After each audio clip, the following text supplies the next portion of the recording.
Very good morning to all students. How are you all? I hope you are all fine and doing well.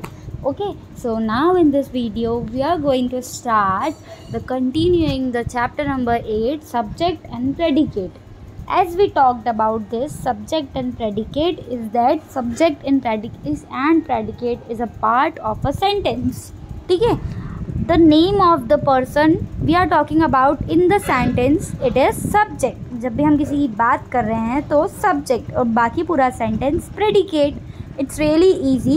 और हमने कुछ sentence भी देखे थे जिसमें highlighted words जो थे वो subject थे and the part of the is predicate. ठीक है, ये highlighted word subject है and ये पीछे के जितने भी sentences है these are predicate. Okay. So next, continuing at this chapter, the words in color are subjects. The subject contains the name of person, animal or thing we talk about in a sentence. जब भी हम किसी sentence में किसी person, animal या thing के बारे में बात करेंगे, that would be the subject of our sentence. A subject can be one word में हो सकता है दिव्या and वरुण.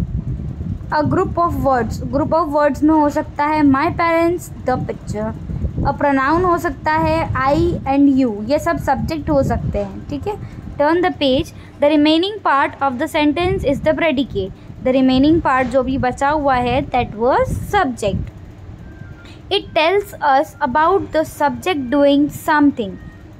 वो जो प्रेडिकेट है वो बताता है कि सब्जेक्ट क्या कर रहा है. Just like as is playing or about the subject being something is beautiful. जैसे कि इज़ ब्यूटीफुल, अगर वो ज़्यादा ब्यूटीफुल है that means I will say she is beautiful. तो she is subject and is beautiful is predicate.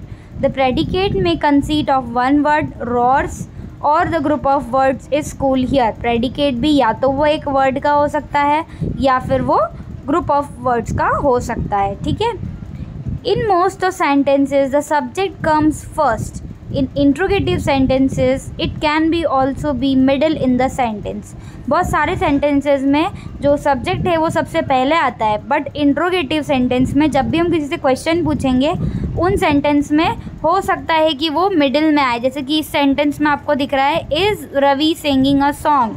तो is helping verb, Ravi is subject and either the part of the sentence are predicate. Okay,